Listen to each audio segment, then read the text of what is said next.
Hi friends, నేను మీ రెడ్డి. ఈసారి academy ఛానల్కు స్వాగతం సుస్వాగతం. ఈరోజు వీక్ టూలో డే 4 టాపిక్స్ ఏందో ఒకసారి చూసుకుందాం. Invoice receipt to approval. Next topic invoice scanning.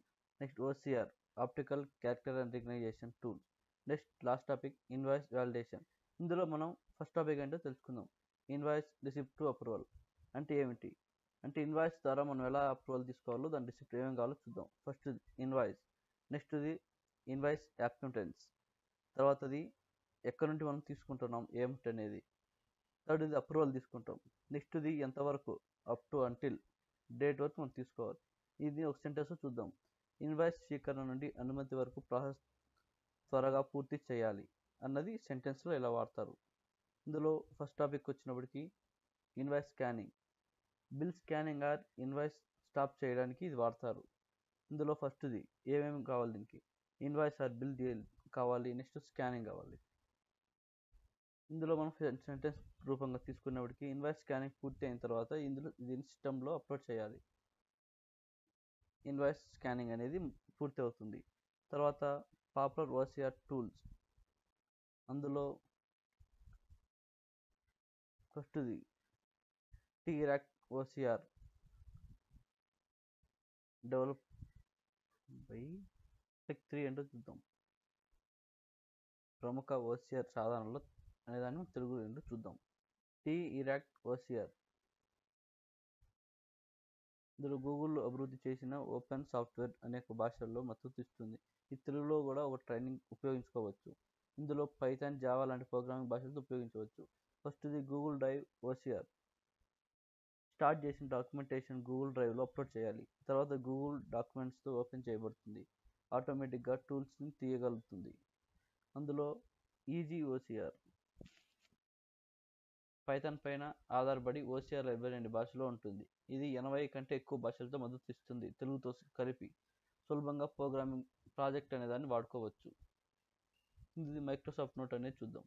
ఇది చిత్రం పేస్ట్ చేసి కాపీ టెక్స్ట్ ఫ్రమ్ పిక్చర్ అనే ఆప్షన్ ఎంచుకోవాలి, అప్లై అవుతుంది. చిన్న పనులకు కూడా ఇది సరిపోతుంది. నెక్స్ట్ చెల్లించాల్సిన టూల్స్ ఏదో చూద్దాం. అడాప్ట్ అక్రోబాట్ ప్రో DC అనే పీడిఎఫ్ స్కాన్ చేయబడుతుంది. ఇందులో టెక్స్ట్, వర్డ్, ఎక్సెల్ ఇలాంటి ఫార్మాట్లోకి మార్చవచ్చు. ఇన్వాయిస్ డిజిటబుల్ లేని బాగా ఉపయోగపడుతుంది.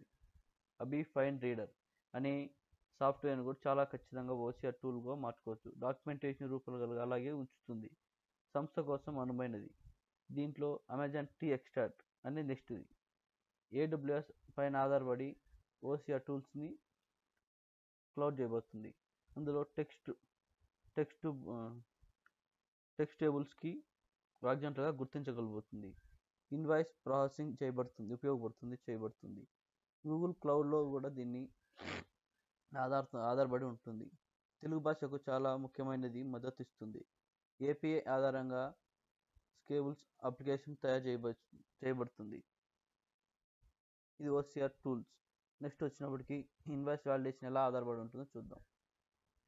ఫస్ట్ది ఇన్వాయిస్ నెంబర్, నెక్స్ట్ వెండర్ పేరు లేదా వివరాలు, దాని మొత్తం ఎంత చెల్లించాల్సిన టోటల్ అమౌంట్, నెక్స్ట్ తేదీ, నెక్స్ట్ డెవలప్ డేట్, ఎంతవరకు డేట్ ఇచ్చారు, లాస్ట్ డేట్ అని చూడాలి. నెక్స్ట్ది GST ఇంకా ఏమన్నా దాన్ని ట్యాక్సెస్ యాడ్ చేశారని చూడాలి, లేదా సరిపోతుందని చెక్ చేయాలి కరెక్టేనా అని. నెక్స్ట్ది ఇన్వాయిస్తో ఏమన్నా ఇంకా తప్పులు ఉన్నాయని చెక్ చేసుకోవాలి. ఇప్పుడు manual versus automated invoice processing అంటే చూద్దాం. ముందుగా మాన్యువల్ గురించి తెలుసుకుందాం. ఇది మనుషుల చేత చేయబడుతుంది ఇంకా ప్రక్రియ. ముందుగా ఇందులో కాగితపు లేదా ఈమెయిల్ ఇన్వాయిస్ స్వీకరించబడుతుంది.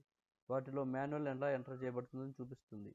ఫస్ట్ది ప్రధాన భాష. ఇన్వాయిస్ పోస్ట్ లేదా ఈమెయిల్ ద్వారా స్వీకరించడానికి రిపోర్ట్ చేయబడుతుంది. ఈ డేటాను అకౌంటింగ్ స్టేజ్లో ఎలా ఎంటర్ చేయబడుతుందో చూపిస్తుంది. అస్థి లేదా ఈమెయిల్ ద్వారా ఆమోదం చేయడానికి ఇది ఉపయోగిస్తారు. నెక్స్ట్ది పర్చేజ్ ఆర్డర్తో సరిపోల్చడం, కాగిత పత్రాలను భద్రపరచడం లాంటివి ఉపయోగిస్తుంది. దీనివల్ల లాభాలు అంటే చూద్దాం. ప్రారంభించడానికి సులువుగా ఉంటుంది.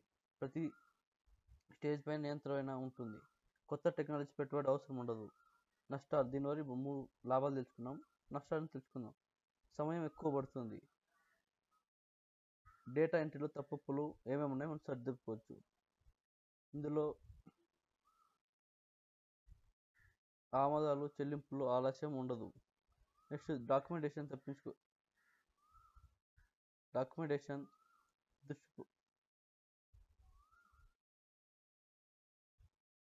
డాక్యుమెంట్స్లో తప్పులు ఏంటో తెలుసుకోవచ్చు. ఇవి నష్టాలు. నెక్స్ట్ ఆటోమేటెడ్ ప్రాసెసింగ్లోకి వచ్చినప్పటికీ దీని అర్థం ఏంటంటే ఆటోమేటెడ్గా డేటాను ఎంటర్ చేసుకుంటుంది. ఇంకా ఆటోమేటిక్గా చదివేటివి, సరిపోల్చేటివి, ప్రాసెసింగ్ చేయబడేటివన్నీ ఆటోమేటిక్గా తీసుకుంటాయి ఒకసారి ఎంటర్ చేయబడినట్లయితే. దీనివల్ల మనం ఉపయోగించేది ఏంటంటే OCR, optical character recognition. Machine learning ఆధారపడి డేటా ఎక్స్ట్రాక్షన్లా ఉంటుంది. ఆటోమేటెడ్లో వర్క్ అవుతుంది. దీన్ని ఈఆర్పి, అకౌంటింగ్ సిస్టమ్స్తో ఇంటరాగేషన్లో ఉంటుంది. ఇన్వాయిస్ ఈమెయిల్ లేదా పోర్టల్ ద్వారా స్వీకరించబడుతుంది. ఇందులో ఓసిఆర్, ఆప్టికల్ క్యారెక్టర్ రికగ్నిషన్ సాయంతో డేటా పాఠాన్ని చదివించగలుగుతుంది. సిస్టమ్ పిఓలతో మిల్లు చేసి ధృవీకరించబడుతుంది. ఆటోమేటెడ్గా ఆమోదానికి పంపబడుతుంది. ఆటోమేటిక్గా అప్రూవల్గా వస్తుంది. చెల్లింపులను షెడ్యూల్ చేసి ప్రాసెస్ చేయబడుతుంది. డిజిటల్గా భద్రపరచడం జరుగుతుంది. లాభాలు ఏంటో చూద్దాం. ముందుగా వేగంగా ప్రాసెస్ అవుతుంది. తప్పులను సవరించడం తక్కువ టైం పడుతుంది. నెక్స్ట్ ట్రాకింగ్ లేదా విశేషాలను సులువు అవుతుంది. ట్రాకింగ్ చేయడానికి సులువుగా ఉంటుంది. చెల్లింపుల్లో ఆలస్యం తగ్గుతుంది. టైం అడ్జస్ట్ అవుతుంది. ఇక్కడ పెద్ద ఎత్తులో కూడా సులువుగా జరుగుతుంది. మాన్యువల్గా చేస్తే టైం ఎక్కువ పడుతుంది. ఆటోమేటిక్గా చేస్తే టైం తగ్గుతుంది. ఇది ఫ్రెండ్స్ తెలుసుకునేది. Thank you. TCR academy channel subscribe చేయండి, లైక్ చేయండి, షేర్ చేయండి. Thank you friends.